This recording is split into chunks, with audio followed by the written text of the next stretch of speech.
நன்மைக்கு தீமை விடுத்து பார்க்க போனா இந்த வேள்விமலை சார்பிலே அள்ளி கொண்டை போட்டு அரை கோசு பட்டு வச்சு இந்த வேள்விமலை காட்டுக்குள்ளே இந்த வள்ளி பெண்ணாகப்பட்டவள் அண்ணன் நடைபோட்டு போகும் பொழுது இந்த முருகனாகப்பட்டவன் இந்த வள்ளி பெண்ணாகப்பட்டவளை எப்பொழுது திருமணம் அளிக்க வேண்டும் என்று அவருடைய மனசுக்குள்ள எப்படிலாம் நினைச்சு வேண்டும் தெரியுமா? அள்ளி கொண்ட முடிச்சு அரை காசு போட்டு வச்சு வெள்ளி சலங்கை கட்டி விளக்கு வைக்கும் நேரத்திலே அவள் விளக்கு வைக்கும் நேரத்திலே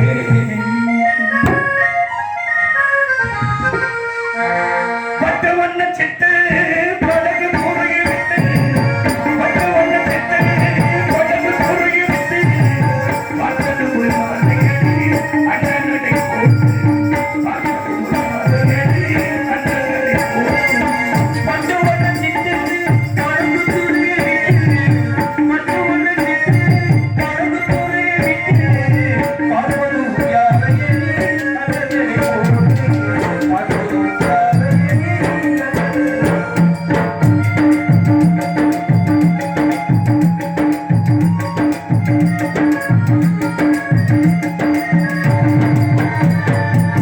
அள்ளி கொடி போலே நான் பண்ணது அள்ளி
இருக்கலாம், அனைவரும் கேட்டுக்கொண்டே இருக்கலாம்.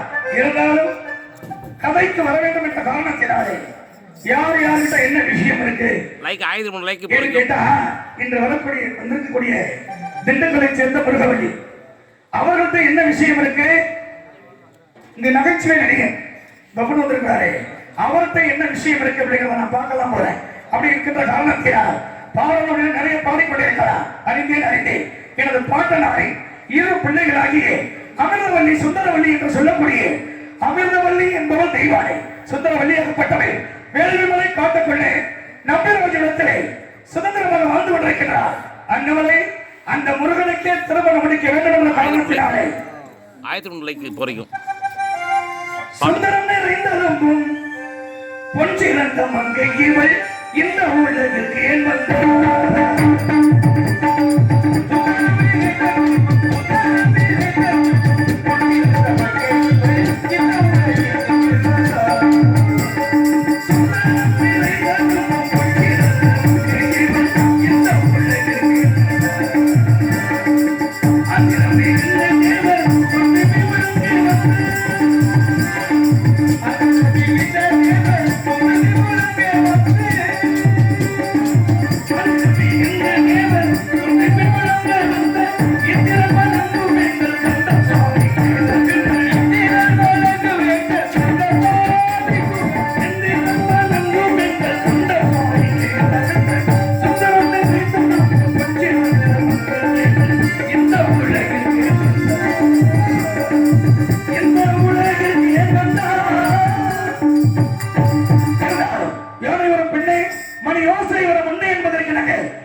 அவன் யார் என்று தெரிந்து கொண்டு என்னுடைய கழகத்தை துவங்குகிறேன். நமோ நாராயணா. ஆயிரத்தி லைக் பா சாமி மிருதங்க தம்பி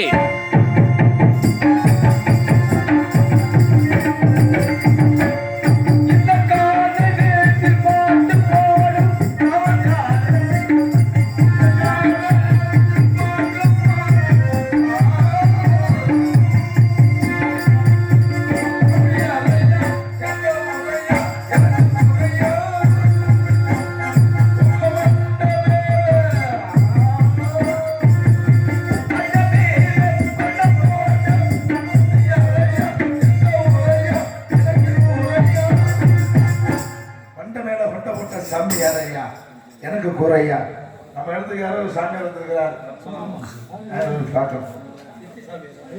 1300 லைக் போயிட்டு இருக்கு, 1300 லைக் போயிட்டு இருக்கு லைவ். பாலக்காட்டு பக்கத்திலே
நானும் கேட்கிறேன். கேள்விக்கு மட்டும் சரியா பதில் சொல்றீங்க அப்படின்னு நினைக்கிறேன். கேள்விக்கு நானும் பதில் சொல்ல நினைக்கிறேன். முறை தவறி பேசுறீங்க அப்படின்னா உங்க வாயில நுரத்தல வச்சுட்டு போயிடுவேன். நீங்க எத்தனையோ ரொம்ப சிரிச்சிருக்கலாம். இது எத்தனை பேர்த்த பார்த்து கலத்தப்பட்ட மேடையில சந்தி சிரிச்சு போயிடா. உனக்கு மானங்கள போகுது. மானம் கட்டு மகளிர் பூத்து போயிடா. ஒரு மோசமான நீ பெரிய இலக்கணம் பிடிச்ச விளக்கண கருப்புங்கிறது எனக்கு தெரியல. நீ என்ன பெரிய இதாயா? என்ன பெரிய இதா அப்படின்னா என்ன கேளா பூரா நீ என்ன கூட பேசிவிடுவேன். நானும் பேசிவிடுவேன். மரியாதையோட பேசுறேன் அப்படிங்கிற நினைச்சு புரிஞ்சுட்டு பேசுறேன். நானும் மரியாதையா பேசிட்டு இருக்கிறேன். இப்ப கேளா பூரான்னு சொன்னேன் அப்படின்னா அர்த்தம் இருக்கு. என்ன வேணா போறானா? இப்ப நீங்க சொன்னதுக்கு என்ன விளக்கம்? நீ சொன்னது என்ன விளக்கம்? கேளா பூரா அப்படின்னா இந்த வார்த்தையிலையும் கேட்டு புரிஞ்சுக்கிட்டு பேசுறோம் அப்படின்னு சுருக்கமா சொன்னேன். கேளா பூரா அப்படின்னு என்ன சரி சரி அப்படின்றீங்க. பேசக்கூடிய வார்த்தையை சரியா பேசணும். நீ பேசிய மண்டபம் கொண்டப்பட்ட சாமியால எந்த ஊரு அதை எடுத்து விளக்கமாக கோரு என்று கேட்பதற்கு நீங்க யாரு அப்படின்னு இப்ப நான் கேட்டேன். நீங்க சரியா பதில் சொல்லவே இல்லையே. ஆயிரம் என்ன வந்திருக்கீங்க? கீழே தொப்பிட்டு பேச வேண்டியதானே? நீங்க பேசுற மாதிரி தெரியலையே. முயல் குடிக்கிறனாலே முகத்தை பார்க்க தெரியுமா? என்ன ஆமா ஆமா வார்த்தையை கொடுத்து நல்லா வாங்கி பேசுங்க. உங்களுக்கு மரியாதை கொடுத்து பேசிட்டு சபை நாகரிகம். எப்படி மேடையில எப்படி பேசுறோமோ அந்த மாதிரி பேசுறேன். அத்த மாதிரி பேசுறீங்க அப்படின்னா அடிச்சு முறை கிழிச்சு போறேன். யாருக்கிட்ட எப்படி பேசுறோம் அப்படி பேசுங்க. நீ பெரிய புடுங்கிறது எனக்கு தெரியும். புடுங்கி அப்படின்னா காரணம் இருக்கு. கொடுக்கக்கூடிய வார்த்தையை புடுங்கி விளக்கத்தை பேசுறதான கெட்டுக்கார. நீங்க வெட்டித்தனமா பேசுற. இப்ப பேசக்கூடிய வார்த்தை நீங்க சரியா பேசவே இல்லை. நீ சரியா என்ன வரைக்கும் பேசவே இல்லை. அதுதான் சொல்லி வச்சா சாக்கடை நீர் சமுத்திரத்திற்கு வந்தாலும் சாக்கடை நீர் சமுத்திரம் ஆகிவிடுமா? நீ எல்லாம் எனக்கு ஒரு சாக்கடை மாதிரி. நீ எல்லாம் பெரிய கடல் கிடையாது. இது சரியான கடை. இந்த சாக்கடை வந்து இப்ப கலக்குது அப்படின்னா இப்ப நீங்க கடல் நினைக்கிறீங்களா சாக்கடை நினைக்கிறீங்களா? நான் உங்களை சாக்கடைன்றேன்.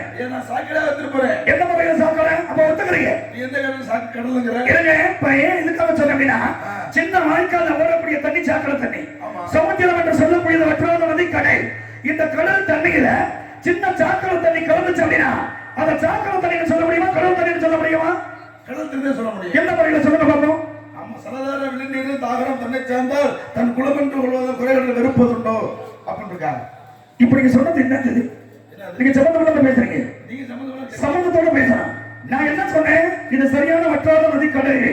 இந்த கடல் தண்ணியும் சாக்கடை தண்ணி கலந்துச்சு அப்படின்னா சாக்கடை தண்ணின்னு சொல்ல முடியுமா? கடல் தண்ணின்னு சொல்ல முடியுமான்னு கேட்டேன். கடல்னு சொல்லுங்க, அது சாக்கடைன்னு சொல்லுங்க. நீங்க என்ன சாக்கடை அப்படின்னு ஒத்துக்கிறீங்க? சாக்கடை தண்ணி கடலுக்கு அப்படிதான் சொல்லலாம். சொல்ல முடியாதானே? நீங்க சொல்லவே இல்லையே. நீ கேட்கவே இல்லையே. நான் கேட்டேன் உங்கள்கிட்ட. நீங்க முறையா பேசவே இல்லை. கேட்கவே இல்லை. அதுதான் சொன்னா கழுதைக்கு தெரியுமா கற்பூர வாசனை வேண்டாம். கழுதைக்கு கொண்டு போய் கற்பூர வாசனை என்ன அப்படின்னா அதனுடைய வாசனையை கழுதை அறிய போகுதா? இல்ல கேட்கிறேன். நான் கேட்டதை எதையுமே புரிஞ்சுட்டு பேசணும். வார்த்தையை வாங்கி பேசினாதான் மக்களுக்கு சரியா புரியும். அப்படிங்கிறதுனால தராசு என்று சொல்லக்கூடியது இரண்டு வகை தட்டு. நீங்க ஒரு தட்டு, நான் ஒரு தட்டு, இரண்டு வகை சரியான தட்டு. இந்த தராசு முள்ளு என்று சொல்லக்கூடியவங்க தான் நாடகம் பார்க்கக்கூடிய மக்கள். அப்ப தராசுக்கு முள்ளு யாரு? நாடகம் பார்க்கக்கூடிய மக்கள் தராசு முள்ளு. தராசு தட்டு என்று சொல்லக்கூடியது யாரு? நீ ஒரு தட்டு, நான் ஒரு தட்டு. பேசக்கூடிய வார்த்தைகளும் சரி, கேட்கக்கூடிய கேள்விகளும் சரி. இந்த தட்டு கீழே போகுதா? இந்த தட்டு மேல வருதா? இந்த தட்டு கீழே போகுதா? இது மேல வருதா? அப்படிங்கிற தீர்ப்பு வழங்கக்கூடியவங்க தான் தராசு உள்ள மக்கள். அப்படி இருக்கிற காரணத்தினால இப்ப அழகா சொன்னீங்க. ஒரு கவி பேசுறீங்களே, இந்த கவிக்கு உள்ள விளக்கம் என்ன பேசுங்க பார்ப்போம். நீங்க சொன்னதை நான் கவியா சொன்னீங்க. வசனமா சொன்னீங்க, கவியா சொன்னேன். இல்ல கவிதா என்னன்னு சொல்லுங்கன்றேன். சலதார விழுநீர்னா சலம்னா தண்ணி. சரி. சலதார விழுநீர்னா சாக்கடை தண்ணி. சாக்கடை தண்ணி போய் கடல்ல கலந்து வச்சுங்க. அது வந்து ரெண்டு தானே. அப்ப என்ன சொல்லுவாங்க?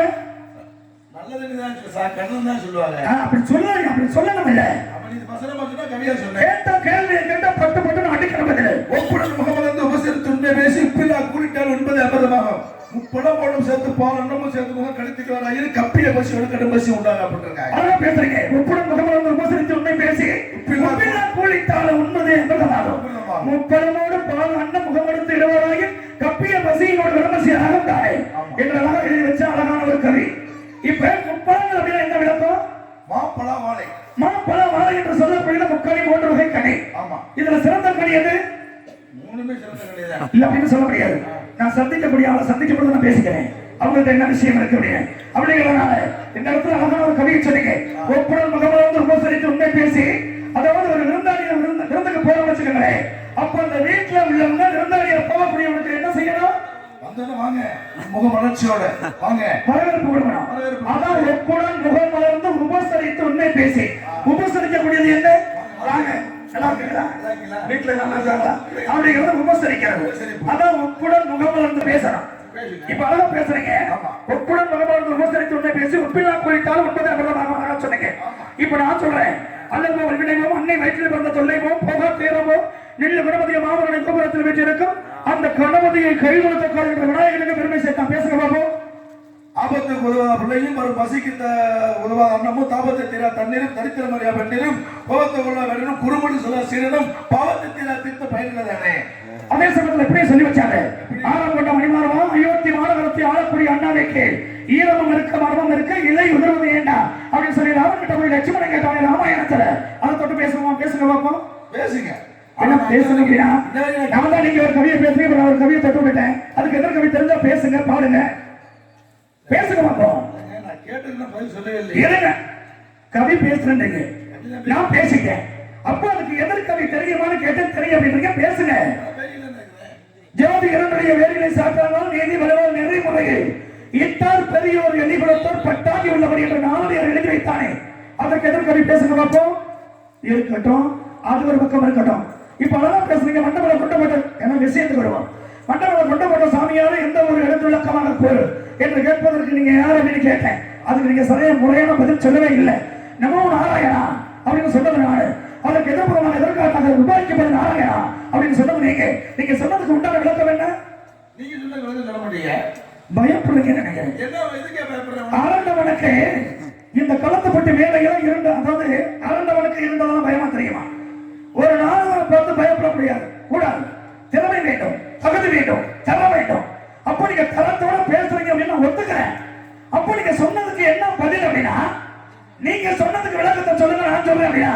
அப்ப நீங்க தெரிஞ்சுக்கிட்டு பேசுறீங்களா தெரியாம பேசுறீங்களா? என்ன சொல்றேன் அப்படின்னா, என்ன சொல்றீங்க? அண்ணே வீட்டுக்கு விருந்தாளி வந்துட்டாங்க, இலைய போட்டுதான் சாப்பாட்டை போடணும். சாப்பாட்டை போட்டு நீங்க இலைய போட்டீங்கன்னா என்ன அர்த்தம்? நீங்க நாராயணா நாராயணன் சொல்லிட்டு வந்து நீங்க சரி ரூபாய்க்கு 16 சொன்ன இரண்டாவது விஷயத்தை நான் சொன்னேன். நீங்க நாராயணா சொன்ன விளக்கத்தை நீங்க சொல்லாம என்ன கேட்டீங்கன்னா நான் எப்படி பண்ணி சொல்லுங்க? அப்ப நான் சொன்னாதான் நீங்க சொல்லுங்க. கண்டிப்பா. அதாவது வாய்க்கால கட்ட கழுதைய ஒரு போக்கால விட்டு திரும்ப அப்படிங்கிறாங்க. நான் ஒரு போக்கா பேசுறேன் புரிஞ்சுக்கிட்டு பேசுறேன். நமோ நாராயணா அப்படின்னு ஏன் எதற்காக சொன்னேன் அப்படின்னா, திருப்பார் கருவிலே இருக்கக்கூடியவர் நாரதருக்கு பாட்டன். மகாவிஷ்ணு என்று சொல்லக்கூடிய நாராயண என்னுடைய பாட்டன்.